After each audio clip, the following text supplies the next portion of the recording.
नमस्कार, आप सभी का स्वागत है मेरे YouTube station Smita Sharma journalist और सत्य हिंदी में। जैसा कि आपको पता है कि 18वें संसदीय सत्र की शुरुआत हो चुकी है और कुछ खास शख्सियतों से हम बातचीत कर रहे हैं, आपकी पहचान करवा रहे हैं। हमारे साथ हैं इकरा हसन और लगातार सुर्खियों में भी हैं इकरा, क्योंकि इस बार जो काफ़ी युवा सांसद आए हैं संसद में उनमें शामिल हैं।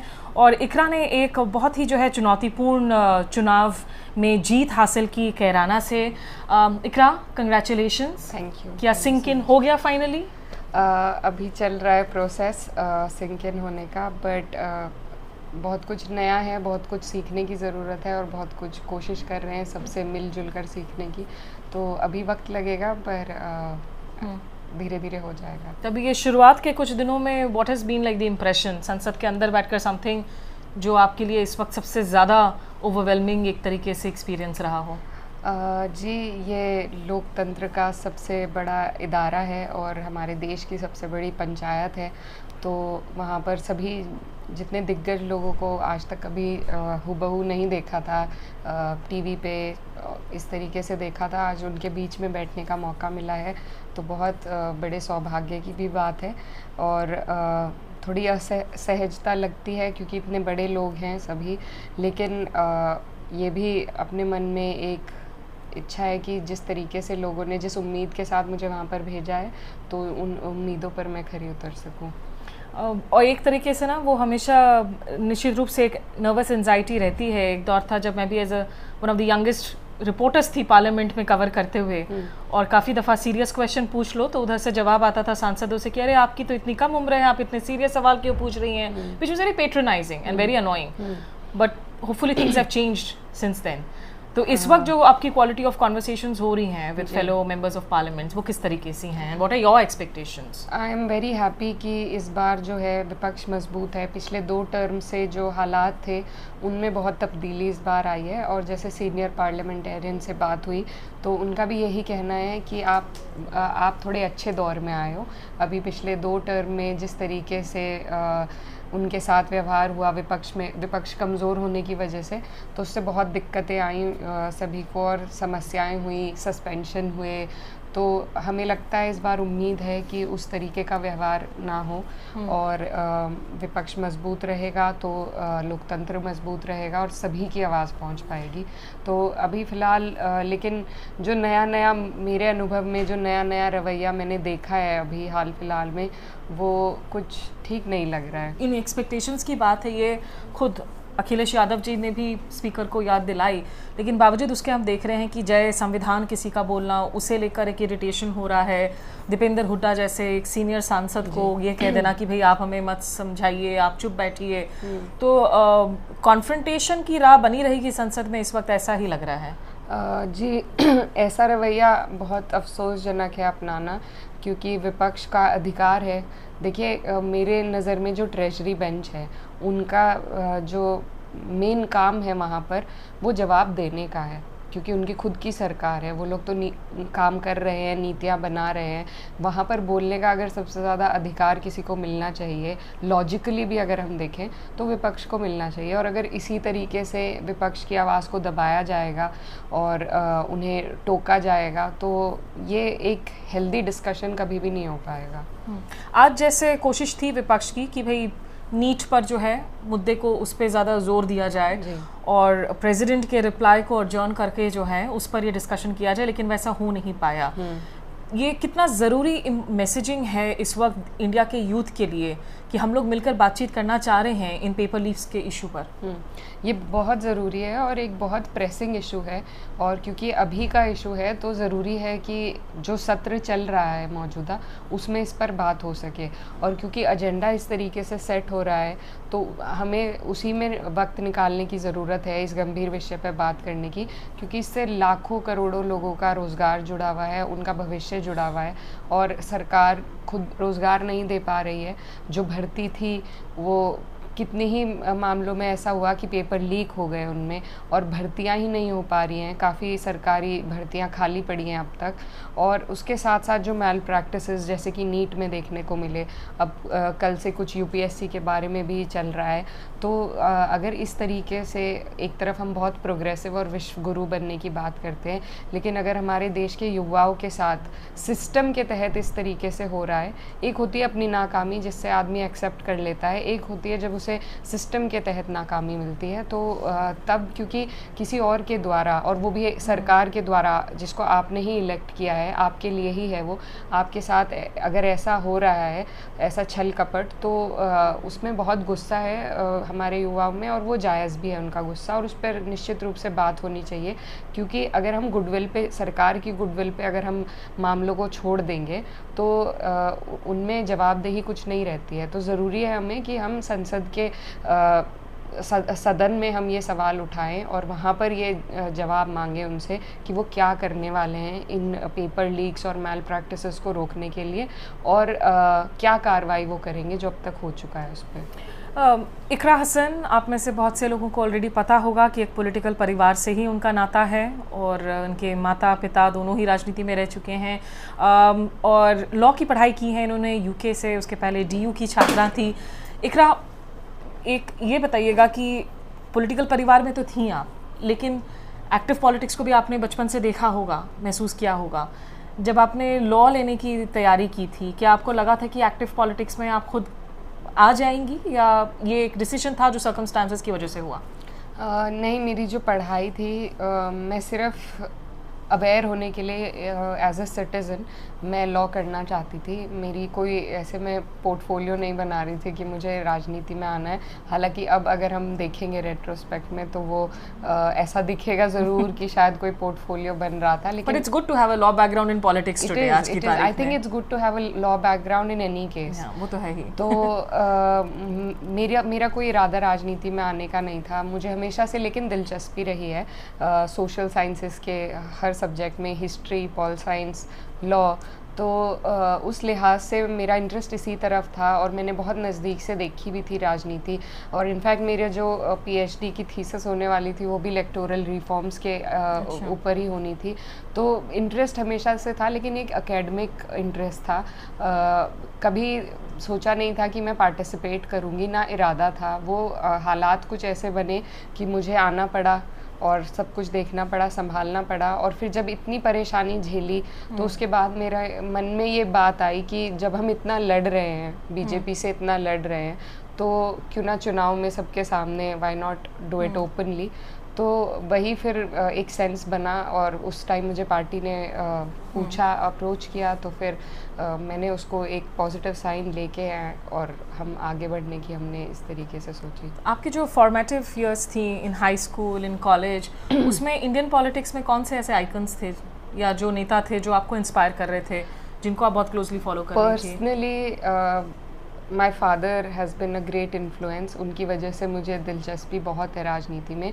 अदर देन दैट, मैं डॉक्टर अम्बेडकर के आइडियाज़ से I am very influence. In fact जब मैं लंदन में थी तो I had the opportunity to visit the house he lived in. तो I think what he has done for the country, for his community and for the country as a whole, मुझे लगता है कि हम कभी भी उन चीज़ों को भुला नहीं पाएंगे, कभी भूल नहीं पाएंगे। Secondly, I think Gandhi ji, अभी हमारे प्राइम मिनिस्टर एक जगह बोल रहे थे कि उनको कोई नहीं जानता। I'd like to refute that, क्योंकि अगर यूनाइटेड नेशंस का कभी झंडा हाफ मास्ट पर गया था तो वो हुआ था जब गांधी जी का देहांत हुआ था, तो असैसिनेट हुए थे वो। और गांधी जी किसी ऑफिशियल पोस्ट पे नहीं थे, he was not at an official post, but the whole world respected him so much कि उन्हें ज़रूरत ही नहीं थी किसी ऑफिशियल पोस्ट पे होने की। तो I think that in it self describes how important he was and he still is. And in fact जहाँ मैं लंदन में रहती थी, मेरी यूनिवर्सिटी जहाँ थी, उस जोन में 2 मूर्ति उनकी थी। एक तो उनकी वेस्टमिंस्टर के कंपाउंड के अंदर ही है, पार्लियामेंट के, जो बहुत बड़ी बात है अगर आप उसे एनालाइज करें कि एक ब्रिटिशर्स जब इंडिया पर राज करते थे, जिन लोगों ने उन्हें जिसने उन्हें यहाँ से भगाया, उसी की मूर्ति को उन्होंने अपने यहाँ पर लगा रखा है आज. So that in itself says a lot.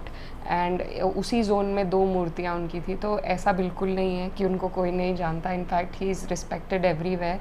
So these are the leaders. Lal Bahadur Shastri ji, his famous quote जय जवान जय किसान, जो हमारे यहाँ बहुत फेमस है, because I come from a constituency which is very agrarian based, और शुगर केन बेल्ट है वहाँ पर. और वहाँ पर अभी भी एक अग्निवीर का जो मुद्दा चल रहा है, उसमें ये नारा फिर से बहुत मशहूर हुआ, क्योंकि किसान जो हैं वो, उनकी जो कमाई का ज़रिया है वो खेती बाड़ी है. लेकिन किसान अपने आप में बहुत गर्व महसूस करते थे अपने बच्चों को, ज़्यादातर को, जब फ़ौज में भेजकर. आज उनसे वो अधिकार भी सरकार ने छीन लिया. तो इस दौरान भी ये नारा बहुत मशहूर हुआ. तो our country has given birth to a lot of great leaders, a lot of great ideologists. I may be forgetting a few, but पर हाल के दिनों में आप मतलब जैसे पॉलिटिक्स में ठीक आने के पहले कुछ ऐसे नेता जो वाजपेयी साहब के दौर के थे, या दूसरे नेता किसी और पार्टी से, कांग्रेस के, जिनसे आपकी मुलाकात हुई हो पर्सनल, जो इम्प्रेशन रह गया हो? आई थिंक अभी रिसेंट का, if I tell you, Mahua Moitra ji, I'm very inspired by her, the way she can put across very strongly what her opinions are. I think it's very powerful to see. And but who I relate to more is Supriya Sule ji, because she is very soft spoken, but the way that she can communicate still and when she speaks, everybody is quiet and listens to her, and it's a very sweet way of including everybody in the discourse. So I think I relate to that more, because I am myself a little soft spoken. You can be assertive, but you don't always have to be loud. But that being said, I really am a fan of Mahua ji. So these are the women. Then I think who else? Mr. Kapil Sibal. I've had the honor of working with him. Legal practice maybe. But he's also a politician, and I think not just a politician, but he's doing a lot to restore faith in the country's democracy by taking up cases, the kind of cases he's taking up that the government is imposing just to shut some people down, just to shut some voices down. He's helping that, and in that way he's trying to restore democracy in this country. So I think it's very commendable. He helped us also in my brother's case. So I'm very grateful to him, and I have huge respect for him. Yes, I am sure कि एक पूरी की पूरी ऐसी भी पीढ़ी होगी जो आपको अपना पॉलिटिकल आइकन आगे चलकर मानेंगी और आपको जो है इमिलेट करना चाहेंगी. लेकिन आपने जो बात की कि कपिल सिब्बल ऐसे कई मुद्दों को उठाते हैं जहां जस्टिस की बात हो, और हाल के दिनों में लगातार जो है हम देख रहे हैं, एक तो ध्रुवीकरण बढ़ा ही है देश में, जो बुलडोजिंग हो रही है लगातार लोगों की प्रॉपर्टीज़, खास करके विशेष समुदाय से. जब हम देख रहे हैं वो मार्जिनलाइज कम्युनिटीज़ हो, मुस्लिम्स हो, उनके घर बुलडोज कर दिए जा रहे हैं at the drop of a hat. इसको लेकर कई लोग सोशल मीडिया पर सवाल पूछ रहे हैं कि कांग्रेस अभी तक ओपनली इसको क्यों नहीं उठा रही है, क्यों मुस्लिम्स के हित की बात नहीं कर रही है. शायद आने वाले दिनों में संसद के अंदर पर बात हो, लेकिन ये in a way is a bulldozing of law. It's a bulldozing of the entire judicial process. आप लॉ की छात्रा रही हैं, आपको क्यों लगता है कि इसको एक्सेप्टेंस मिल रही है समाज में, इसको स्वीकृति मिल रही है समाज में कि अरे लोग बड़े खुश हो जा रहे हैं, ठीक है आप कोई अक्यूज्ड है, आपने उसके घर को बुलडोज कर दिया, योगी आदित्यनाथ को आपने हीरो बना दिया है, शिवराज सिंह चौहान इसे कॉपी करने लगे थे. बुलडोजर एक्शन को क्यों स्वीकृति मिल रही है लोगों में? I think it's an example of the decay within the society, and it's been propagated by a certain party and people with a certain ideology. और ये बहुत ख़तरनाक है, क्योंकि if this continues तो ये न सिर्फ एक कम्युनिटी के लिए रहकर, ये फिर और कम्युनिटीज़ के ऊपर भी इसी तरीके से प्रहार होगा. सो अगर हम आज इसके लिए आवाज़ नहीं उठाएं, and we need to do something as a society. हम किसी एक पार्टी पर इसका ओनस नहीं डाल सकते कि आप आवाज़ उठाएंगे. और मेरा लगातार जर्नलिस्ट से हमारी बात हो रही है, तो मेरा आप लोगों से भी ये सवाल है कि why not ask this question to the BJP, who is doing it. I mean, what the opposition can do is raise voice, of course, and we should be doing that. But we can't be the ones to ask BJP. It's only you who can ask BJP why this is happening and on what basis is this being decided कि ऐसा हो, क्या उन्होंने गलत किया। अभी हाल ही में UP में खास तौर पर बहुत बुरा हाल है। अभी अकबर नगर का अगर आपने इंसिडेंट देखा हो, लगभग 1200 घर उन्होंने they've razed to the ground and सिर्फ उनसे कुछ नहीं पूछा गया। 40 साल से वो लोग टैक्स भर रहे थे, तो फिर टैक्स भरने का भी क्या फ़ायदा है। और आप किसी पुरानी सूखी नदी को रिस्टोर करने के लिए आप अगर वहाँ पर आज की जीविका को ख़त्म करना चाहते हैं तो ये किसी कल्चर को सेव नहीं कर रहा है, किसी संस्कृति को सेव नहीं कर रहा है। इनफैक्ट बाहर इंटरनेशनल मीडिया में जो परसेप्शन इंडिया का लगातार बनता जा रहा है, it's not something to be proud of. आखिरी 2 सवाल आपसे इकरा मैं करना चाहूँगी, क्योंकि उत्तर प्रदेश हमने भी काफ़ी टूर किया। जहाँ जहाँ हम जा रहे थे, जो बीजेपी के सपोर्टर्स हैं या लोगों का उनका ये कहना था कि लॉ एंड ऑर्डर इम्प्रूव हो गया है योगी आदित्यनाथ के रिजीम में, और एक हमेशा डर रहता है कि अगर सपा की सरकार वापस आ जाएगी, क्या वो एक फिर से जो है लॉ एंड ऑर्डर बिगड़ सकता है स्थिति। इस बार जो शानदार प्रदर्शन किया है अखिलेश यादव ने पीडीए के जरिए कांग्रेस के साथ हाथ मिलाकर, 2027 में वहाँ चुनाव होने हैं। ये लॉ एंड ऑर्डर की सिचुएशन को लेकर काफ़ी हमने इनकाउंटर्स होते हुए देखे, जिनमें से फेक इनकाउंटर्स की भी बात हुई। लॉ एंड ऑर्डर सिचुएशन को लेकर क्या आप कहेंगी और कैसे एड्रेस करेगी अगर कल को सपा की सरकार बनती है? If we continue from where we left, ये जो बुलडोजिंग हो रही है ये भी लॉ एंड ऑर्डर का ही एक पार्ट है। अगर और जिस तरीके से हाल फिलहाल में क्विक डिसीजन को अगर आप जस्टिस मानते हैं तो ये भी एक परसेप्शन सोसाइटी के अंदर इस पार्टी द्वारा बनाया जा रहा है। पर मैं नहीं मानती, फिर तो हमें न्यायपालिकाओं को में ताला लगा देना चाहिए। फिर क्या ज़रूरत है, क्योंकि हमारी जो कंट्री का लॉ है वो इस मैक्सिम पे भी बेस्ड है कि you are innocent until proven guilty. तो अगर आप इस मैक्सिम को हटा देते हैं, this is the basis of our law in this country, and if you remove that then तब तो यहाँ पर बस केओस होगा, जंगल राज होगा। और वो यूपी में तो ख़ास तौर पर देखने को मिल रहा है, क्योंकि जिसका मन करता है, जो मन में आता है बीजेपी के, उसके साथ वो जैसा चाहे वैसा बर्ताव कर देते हैं। एक पिछले कुछ दिनों पुरानी बात है, एक लड़की थी जो प्रोटेस्ट कर रही थी, उसके घर को तोड़ दिया गया।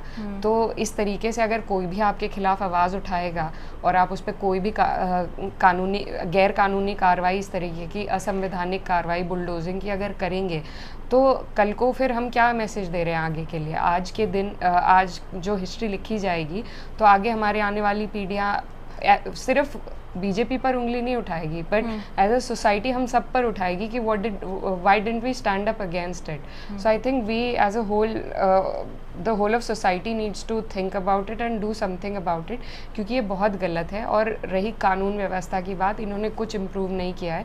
सिर्फ जो 100 नंबर की जो बसेस चलाई, जो गाड़ियाँ पुलिस को दी गई थी, उनको पेंट करके 112 और अपने नंबर लगा दिए हैं। और अगर आप NCRB की रिपोर्ट्स देखेंगे, मेरी नहीं मानेंगे, तो रिपोर्ट्स में अगर हम देखें तो महिलाओं के खिलाफ उत्पीड़न बढ़ता जा रहा है, उनके केसेस तो ऐसे भी रीड किया जाता है ना कि because reporting is higher now, that's why you are getting to hear of more cases. काफ़ी जगह औरतें कह रही हैं कि हम जिन क्षेत्रों में शाम के 6 बजे के बाद नहीं निकलते थे, अब हम रात के 10 बजे तक निकल रहे हैं। तो उस हिसाब से काफ़ी सारे लोग हैं जो एक्चुअली लॉ एंड ऑर्डर को एक ही इशू मान रहे थे चुनावों में। पर काफ़ी सारे लोग ये भी कह रहे हैं कि हम अब ज़्यादा परेशान हैं, हमारे साथ सुनवाई भी नहीं हो रही है। तो हेरसे पे तो फिर आप कुछ भी कंक्लूजन पे नहीं पहुंच सकते। लेकिन रिपोर्टिंग की बात जो आप कह रहे हैं, अभी भी बहुत से ऐसे केसेस हैं जो नहीं रिपोर्ट हो रहे हैं, specially in communities that are of the backward communities, Dalits, OBCs के केसेस आज भी रजिस्टर नहीं होते हैं। और इसमें सबसे बड़े एग्जांपल्स तो एक तो हाथरस कांड था, पुलिस वालों ने ही उनका अंतिम संस्कार कर दिया गया, उनकी रिपोर्टिंग नहीं होने दे रहे थे। और उसके बाद जिस तरीके से बृजभूषण सिंह ने महिला खिलाड़ियों के साथ जैसा व्यवहार हो रहा है, मुझे नहीं लगता है कि एक आम महिला अगर थाने में रिपोर्ट लिखवाने जाती है तो उसे बहुत इज्जत से सुना जाता होगा, क्योंकि जब आप इतनी बड़ी महिला खिलाड़ियों को ही नहीं आप इंसाफ दिला पा रहे हैं, तो वो एक अपने आप में एग्जाम्पल है जिससे बहुत कुछ हमें जानकारी मिल सकती है। निश्चित रूप से अब लोगों का भरोसा तो हिला ही है, नहीं तो इतने आंकड़े नहीं आते आप लोगों को। बिल्कुल लास्ट क्वेश्चन इकरा, आपके कैंपेन टूर पे जब मैं थी, काफ़ी जगह मैं लोगों से पूछ रहे थे, अब जैसे गन्ना किसानों से भी पूछ रहे थे, वो एक तरफ वो कह रहे हैं कि उनकी हालत बड़ी दुखी हालत है, पेट में क्या हम तौलिया लपेट लें, हम क्या नमक खा लें। बहुत सारे ऐसे लोग थे जो आरएलडी से नाराज़ हैं, जयंत चौधरी से नाराज़ है कि क्यों आपने भाजपा का साथ दे दिया फार्मर्स प्रोटेस्ट के बाद। लेकिन बावजूद इसके कुछ हिचकिचाहट थी कि इकरा जीतेंगी नहीं जीतेंगी, क्योंकि आपकी एक धार्मिक आइडेंटिटी को लेकर लोग सवाल पूछ रहे थे। आपके कैंपेन में आप बहुत सरल भाषा का इस्तेमाल कर रही थी, लोगों को रीच आउट कर रही थी, but what do you think worked for you, क्योंकि सारे कम्युनिटीज़ ने साथ आकर जो है आपके लिए वोट किया? जी, आई थिंक हम सभी परेशान थे। जो नीतियाँ चल रही थी, जिस तरीके से हम अर्थव्यवस्था, कानून व्यवस्था देख रहे थे अपने क्षेत्र की भाजपा के डबल इंजन के कार्यकाल के दौरान, तो उससे सभी, कोई ऐसा वर्ग नहीं था जो परेशान नहीं था। चाहे आप इसमें छोटे व्यापारी को ले लीजिए, वो जीएसटी से पीड़ित है, चाहे किसानों को ले लीजिए, मजदूरों को ले लीजिए, महिलाओं को ले लीजिए, पिछड़े, दलित, मुसलमान, वो तो हैं ही, लेकिन और बाकी जो वर्ग, क्लास वाइज अगर हम आइडेंटिफाई करें तो वहाँ भी सब लोग पीड़ित थे और कास्ट वाइज भी पीड़ित थे। तो सभी आपस में जब एकजुट होकर हमने सब में आउटरीच का प्रयास किया, और जब हम गए हमें बहुत सपोर्ट मिला। जब गठबंधन टूटा था तो हमें भी थोड़ी हमारे भी हौसले थोड़े डगमगाए थे, लेकिन उसके बाद जब हमें एहसास हुआ कि नहीं, चुनाव तो लड़ना ही है, लड़ाई तो लड़नी पड़ेगी, तो उसके बाद हमें जिस तरीके का समर्थन सबसे मिला, क्योंकि इस भाजपा सरकार से लोगों को बहुत उम्मीदें थी, और उस उम्मीद पे ही इतनी बड़ी बहुमत इन्हें 2 बार मिली थी, लेकिन उसका इन्होंने कोई इस्तेमाल नहीं किया। भाजपा ने सिर्फ एब्सेंटी पॉलिटिशियंस पैदा किए जो मोदी जी के नाम पर वोट लेते थे, अपने क्षेत्र में जाते थे और किसी की सुनवाई नहीं होती थी। तो उससे लोग परेशान हुए और उन्हें एहसास हुआ कि जहाँ सुनवाई नहीं है वहाँ फ़ायदा कुछ नहीं है। तो उसका बहुत एक बड़ा फ़ायदा मिला। हमने प्रयास किया कि हमारे यहाँ पर आइडेंटिटी पॉलिटिक्स से हटकर अगर हम मुद्दों की बात करें तो हमने वही कोशिश करी। और आप कह रही थी कि शायद बर्डन ऑफ आइडेंटिटी आपको दिल्ली में ज़्यादा महसूस हो रही है कंपेयर टू आपके अपने क्षेत्र में। जी, मैं जब कैंपेन कर रही थी तो मुझे सर्व समाज की, मैं बेटी बनकर कैंपेन कर रही थी और मुझे सर्व समाज का सपोर्ट मिला। तो मुझे एज अ पार्लियामेंटेरियन मुझे सभी के लिए आवाज़ उठानी है, सभी का इंसाफ करना है। लेकिन दिल्ली में आकर मुझे सिर्फ एक तरह के मुझसे सवाल पूछे जा रहे हैं, एक तरह के टॉपिक्स पे मुझसे ओपिनियन मांगे जा रहे हैं। लेकिन मैं बस आपके, thank you for asking this, मैं आपके माध्यम से यही कहना चाहती हूँ कि मैं सबसे पहले अगर जवाब दे हूँ तो अपनी कंस्टिट्यूएंसी के लिए हूँ। मैं कोई अथॉरिटी ना रिलीजन पे हूँ ना किसी और चीज़ पे हूँ। ऑफ कोर्स अगर कहीं उत्पीड़न होगा तो मैं उस पर ज़रूर आवाज़ उठाऊंगी, चाहे वो दलित समाज के साथ हो, बैकवर्ड समाज के साथ हो, ओबीसी, महिला, मुसलमान। लेकिन मैं कोई अथॉरिटी किसी एक कम्युनिटी के लिए मैं नहीं मानती मैं हूँ। मुझसे बहुत ऐसे लोग हैं जिन्हें ज़्यादा जानकारी है, जो ज़्यादा तजुर्बा रखते हैं। मैं अपनी कंस्टिट्यूएंसी से सर्व समाज की बेटी बनकर आई थी, और अगर दिल्ली वाले मुझे सर्व समाज की बेटी बने रहने दें तो ये मेरे लिए बहुत बड़ी बात होगी। चलिए, अभी आगे बहुत अब लंबा दौर है और हमें इंतज़ार रहेगा कि इकरा हसन अपना पहला भाषण संसद में, अपने पहले रिमार्क्स जो हैं आखिर कब देती हैं, और मुझे पूरा यकीन है कि आप पूरे दमदार तरीके से अपनी बातों को रखेंगी। बहुत शुक्रिया, thank you so much Iqra. Thank you. तो आपका भी बहुत शुक्रिया इस बातचीत को देखने के लिए। कंटेंट को लाइक शेयर करना ना भूलें और बेल आइकन को ज़रूर प्रेस करें नोटिफिकेशन के लिए। नमस्कार, आदाब।